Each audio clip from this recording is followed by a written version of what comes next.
ਧੰਨ ਬਾਬਾ ਸ਼੍ਰੀ ਚੰਦ ਜੀ।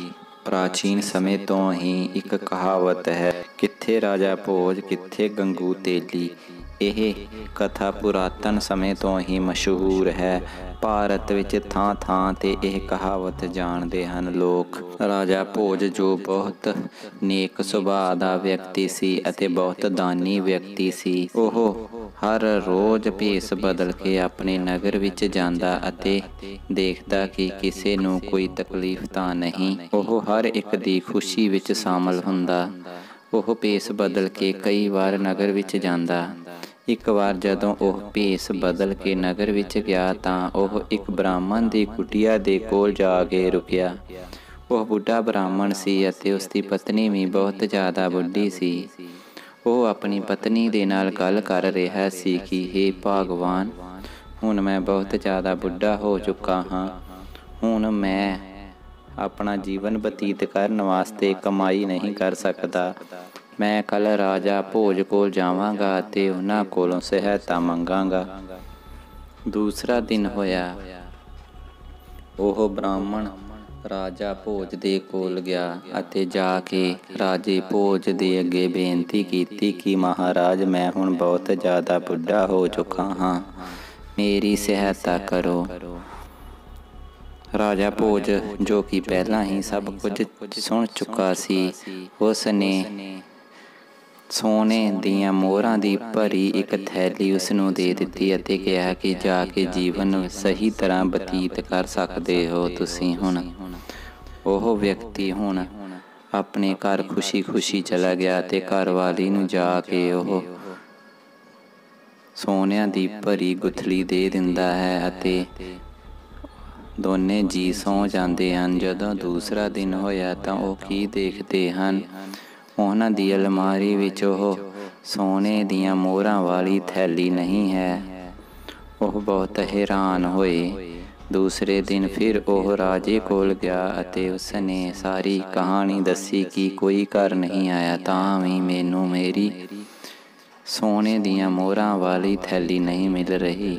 ਰਾਜੇ ਨੇ ਫਿਰ ਉਸ ਨੂੰ ਸੋਨੇ ਦੀਆਂ ਮੋਹਰਾਂ ਵਾਲੀ ਥੈਲੀ ਦੇ ਦਿੱਤੀ।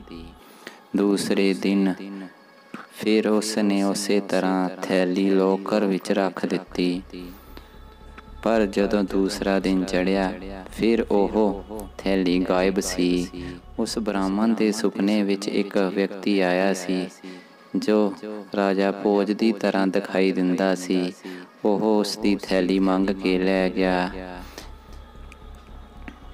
ਇਹ ਕਹਾਣੀ ਦੂਸਰੇ ਦਿਨ ਬ੍ਰਾਹਮਣ ਨੇ ਰਾਜੇ ਨੂੰ ਜਾ ਕੇ ਸੁਣਾਈ ਅਤੇ ਕਿਹਾ ਕਿ ਮੈਂ ਤਾਂ ਲੋਕਰ ਵਿੱਚ ਥੈਲੀ ਰੱਖੀ ਸੀ। ਤੁਹਾਡੇ ਵਰਗਾ ਵਿਅਕਤੀ ਮੇਰੇ ਸੁਪਨੇ ਵਿੱਚ ਆਇਆ ਅਤੇ ਕਿਹਾ ਕਿ ਮੈਨੂੰ ਆਪਣੇ ਰਾਜ ਵਿੱਚ ਇਹਨਾਂ ਪੈਸਿਆਂ ਦੀ ਬਹੁਤ ਲੋੜ ਹੈ। ਮੈਂ ਉਹ ਸੋਨੇ ਦੀ ਭਰੀ ਥੈਲੀ ਤੁਹਾਨੂੰ ਦੇ ਦਿੱਤੀ। ਦੂਸਰੇ ਦਿਨ ਫਿਰ ਰਾਜੇ ਨੇ ਫਿਰ ਉਸ ਨੂੰ ਸੋਨੇ ਦੀ ਭਰੀ ਹੋਈ ਥੈਲੀ ਦੇ ਦਿੱਤੀ। ਜਦੋਂ ਰਾਜੇ ਨੇ ਉਸ ਨੂੰ ਥੈਲੀ ਦਿੱਤੀ ਤਾਂ ਰਾਤ ਨੂੰ ਰਾਜਾ ਹੁਣ ਖੁਦ ਦੇਖਣਾ ਚਾਹੁੰਦਾ ਸੀ ਕਿ ਇਹ ਥੈਲੀ ਕਿਵੇਂ ਗਾਇਬ ਹੋ ਸਕਦੀ ਹੈ।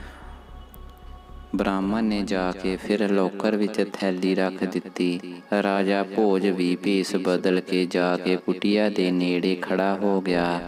ਅੱਧੀ ਰਾਤ ਨੂੰ ਕੀ ਦੇਖਦਾ ਹੈ ਕਿ ਉਸੇ ਦੀ ਸ਼ਕਲ ਦਾ ਇੱਕ ਵਿਅਕਤੀ ਉਹਨਾਂ ਦੀ ਕੁਟੀਆ ਵਿੱਚ ਜਾਂਦਾ ਹੈ ਅਤੇ ਬੁੱਢੇ ਵਿਅਕਤੀ ਕੋਲੋਂ ਉਹ ਧਨ ਲੈ ਲੈਂਦਾ ਹੈ ਅਤੇ ਜਾਣ ਲੱਗਦਾ ਹੈ। ਇਹ ਦੇਖ ਕੇ ਰਾਜਾ ਭੋਜ ਉਸ ਦੇ ਸਾਹਮਣੇ ਜਾ ਕੇ ਖੜਾ ਹੋ ਜਾਂਦਾ ਹੈ ਅਤੇ ਉਸ ਨੂੰ ਜਾ ਕੇ ਕਹਿੰਦਾ ਹੈ ਕਿ ਤੂੰ ਇਸ ਬੁੱਢੇ ਬ੍ਰਾਹਮਣ ਨਾਲ ਇਹ ਗਲਤ ਕਿਉਂ ਕਰ ਰਿਹਾ ਹੈ।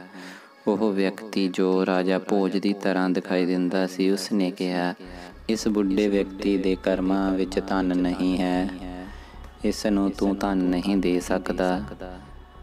ਤੈਨੂੰ ਵੀ ਆਪਣੇ ਕਰਮਾਂ ਦਾ ਹਿਸਾਬ ਦੇਣਾ ਪਵੇਗਾ। ਜੋ ਸਾਡੇ ਕਰਮਾਂ ਵਿੱਚ ਹੈ ਉਹ ਹੀ ਮਿਲੇਗਾ। ਇਸ ਤੋਂ ਨਾ ਵੱਧ ਮਿਲੇਗਾ ਨਾ ਘੱਟ ਮਿਲੇਗਾ। ਉਸ ਵਿਅਕਤੀ ਨੇ ਰਾਜਾ ਭੋਜ ਨੂੰ ਕਿਹਾ ਕਿ ਤੈਨੂੰ ਵੀ ਆਪਣੇ ਕਰਮਾਂ ਦਾ ਹਿਸਾਬ ਦੇਣਾ ਹੀ ਪਵੇਗਾ। ਇਹ ਸੁਣ ਕੇ ਰਾਜਾ ਭੋਜ ਚੁੱਪ ਰਿਹਾ ਅਤੇ ਵਾਪਸ ਆਪਣੇ ਮਹਿਲ ਵਿੱਚ ਆ ਗਿਆ। ਕੁਝ ਦਿਨ ਬਾਅਦ ਉਹ ਸਧਾਰਨ ਕੱਪੜੇ ਪਾ ਕੇ ਆਪਣੇ ਘੋੜੇ ਤੇ ਸਵਾਰ ਹੋ ਕੇ ਨਿਕਲਿਆ। ਘੋੜਾ ਬਹੁਤ ਤੇਜ਼ੀ ਨਾਲ ਵੱਧ ਰਿਹਾ ਸੀ ਜੰਗਲ ਦੀ ਤਰਫ। ਘੋੜਾ ਬੇਲਗਾਮ ਹੋ ਕੇ ਦੂਸਰੇ ਰਾਜੇ ਦੇ ਖੇਤਰ ਵਿੱਚ ਪਹੁੰਚ ਗਿਆ। ਰਾਜਾ ਭੋਜ ਉਸ ਤੋਂ ਡਿੱਗ ਕੇ ਬੇਹੋਸ਼ ਹੋ ਗਿਆ। ਦੂਸਰੇ ਰਾਜ ਦੇ ਸਿਪਾਹੀਆਂ ਨੇ ਉਸ ਨੂੰ ਫੜ ਲਿਆ। ਹੁਣ ਰਾਜਾ ਭੋਜ ਜਾਣਦਾ ਸੀ ਕਿ ਜੇਕਰ ਉਹ ਬੋਲਿਆ ਕਿ ਮੈਂ ਰਾਜਾ ਭੋਜ ਹਾਂ ਤਾਂ ਉਸ ਨੂੰ ਫੜ ਲਿਆ ਜਾ ਸਕਦਾ ਹੈ। ਉਹ ਚੁੱਪ ਕਰਕੇ ਖੜਾ ਰਿਹਾ। ਉਹਨਾਂ ਦੇ ਸਿਪਾਹੀਆਂ ਨੇ ਉਸ ਨੂੰ ਮਾਰ ਮਾਰ ਕੇ ਬੇਹੋਸ਼ ਕਰ ਦਿੱਤਾ ਅਤੇ ਇੱਕ ਹੋਰ ਦੇ ਰਾਜੇ ਦੇ ਖੇਤਰ ਵਿੱਚ ਸੁੱਟ ਦਿੱਤਾ। ਉੱਥੇ ਇੱਕ ਵਿਅਕਤੀ ਲੰਘ ਰਿਹਾ ਸੀ ਦੂਸਰੇ ਰਾਜੇ ਦੇ ਰਾਜ ਵਿੱਚ। ਜਦੋਂ ਰਾਜਾ ਭੋਜ ਬੇਹੋਸ਼ ਪਿਆ ਹੋਇਆ ਸੀ ਤਾਂ ਇੱਕ ਵਿਅਕਤੀ ਜਿਸ ਦਾ ਨਾਂ ਗੰਗੂ ਸੀ, ਉਹ ਤੇਲ ਕੱਢਣ ਦਾ ਕੰਮ ਕਰਦਾ ਸੀ। ਲੋਕ ਉਸ ਨੂੰ ਗੰਗੂ ਤੇਲੀ ਕਹਿੰਦੇ ਸਨ। ਉਸ ਵਿਅਕਤੀ ਨੇ ਰਾਜਾ ਭੋਜ ਨੂੰ ਚੁੱਕਿਆ ਅਤੇ ਘਰ ਲਿਆ ਗਿਆ। ਰਾਜਾ ਭੋਜ ਦੀ ਮਲਮ ਪੱਟੀ ਕੀਤੀ। ਰਾਜਾ ਭੋਜ ਚੁੱਪ ਕਰਕੇ ਬੈਠਾ ਰਿਹਾ। ਉਸਨੇ ਸੋਚਿਆ ਕਿ ਜੇਕਰ ਉਸਨੇ ਦੱਸਿਆ ਕਿ ਮੈਂ ਰਾਜਾ ਭੋਜ ਹਾਂ, ਕਿਤੇ ਮੈਨੂੰ ਰਾਜਾ ਨਾ ਫੜ ਲਵੇ। ਇਸ ਕਰਕੇ ਉਹ ਚੁੱਪ ਕਰਕੇ ਖਲੋਤਾ ਰਿਹਾ। ਹੁਣ ਉਹ ਉਸ ਦੀ ਸਹਾਇਤਾ ਦਾ ਮੁੱਲ ਵੀ ਤਾਰਨਾ ਚਾਹੁੰਦਾ ਸੀ। ਗੰਗੂ ਤੇਲੀ ਨੇ ਉਸ ਦੀ ਬਹੁਤ ਸੇਵਾ ਕੀਤੀ। ਰਾਜਾ ਭੋਜ ਆਪਣੇ ਜੀਵਨ ਦਾ ਉਧਾਰ ਲਾਉਣਾ ਚਾਹੁੰਦਾ ਸੀ, ਇਸ ਲਈ ਉਸਨੇ ਗੰਗੂ ਤੇਲੀ ਦੀ ਸਹਾਇਤਾ ਕੀਤੀ। ਗੰਗੂ ਤੇਲੀ ਜਦੋਂ ਤੇਲ ਕੱਢਣ ਲੱਗਦਾ ਤਾਂ ਰਾਜਾ ਭੋਜ ਕੋਲੂ ਦੇ ਬਲਦ ਦੀ ਜਗ੍ਹਾ 'ਤੇ ਆਪ ਜੁੱਤ ਜਾਂਦਾ ਅਤੇ ਤੇਲ ਕਢਾਉਂਦਾ। ਉਹ ਹੌਲੀ ਹੌਲੀ ਬੋਲਣਾ ਸ਼ੁਰੂ ਕਰ ਦਿੰਦਾ ਹੈ। ਉਹ ਹਰ ਰੋਜ਼ ਕੁਝ ਗੁਣਗੁਣਾਉਂਦਾ। ਉਸ ਦੀ ਆਵਾਜ਼ ਬਹੁਤ ਜ਼ਿਆਦਾ ਸੁਰੀਲੀ ਸੀ। ਉਸੇ ਰਾਜ ਦੇ ਰਾਜੇ ਦੀ ਲੜਕੀ ਨੂੰ ਸੰਗੀਤ ਸੁਣਨ ਵਿੱਚ ਬਹੁਤ ਆਨੰਦ ਆਉਂਦਾ ਸੀ। ਇੱਕ ਦਿਨ ਉਸ ਨੇ ਦੂਰ ਦੂਰ ਦੇ ਸੰਗੀਤਕਾਰਾਂ ਨੂੰ ਆਪਣੇ ਮਹਿਲ ਵਿੱਚ ਬੁਲਾਇਆ ਅਤੇ ਸੰਗੀਤ ਸੁਣਾਉਣ ਵਾਸਤੇ ਕਿਹਾ। ਜਦੋਂ ਗੰਗੂ ਤੇਲੀ ਨੂੰ ਪਤਾ ਲੱਗਾ ਕਿ ਰਾਜੇ ਨੇ ਦੂਰੋਂ ਦੂਰੋਂ ਸੰਗੀਤਕਾਰ ਬੁਲਾਏ ਹਨ ਤਾਂ ਉਸ ਨੇ ਰਾਜਾ ਭੋਜ ਨੂੰ ਵੀ ਉਸ ਦੇ ਮਹਿਲ ਵਿੱਚ ਭੇਜ ਦਿੱਤਾ। ਜਦੋਂ ਰਾਜਾ ਭੋਜ ਮਹਿਲ ਵਿੱਚ ਪਹੁੰਚਿਆ ਤਾਂ ਬਹੁਤ ਸਾਰੇ ਸੰਗੀਤਕਾਰ ਆਪੋ ਆਪਣੇ ਗੀਤ ਦਾ ਪ੍ਰਦਰਸ਼ਨ ਕਰ ਰਹੇ ਸਨ। ਸਾਰਿਆਂ ਤੋਂ ਬਾਅਦ ਰਾਜਾ ਭੋਜ ਦੀ ਵਾਰੀ ਆਈ। ਰਾਜੇ ਦੀ ਲੜਕੀ ਨੂੰ ਕਿਸੇ ਦਾ ਵੀ ਗੀਤ ਪਸੰਦ ਨਾ ਆਇਆ।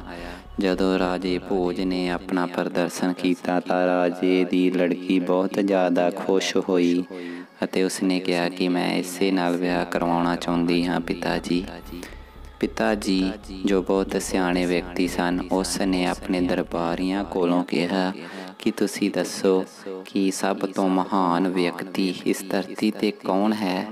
ਤਾਂ ਇੱਕ ਦਰਬਾਰੀ ਨੇ ਕਿਹਾ ਕਿ ਮਹਾਰਾਜ, ਉਹ ਤਾਂ ਸਿਰਫ ਰਾਜਾ ਭੋਜ ਹੀ ਹੈ।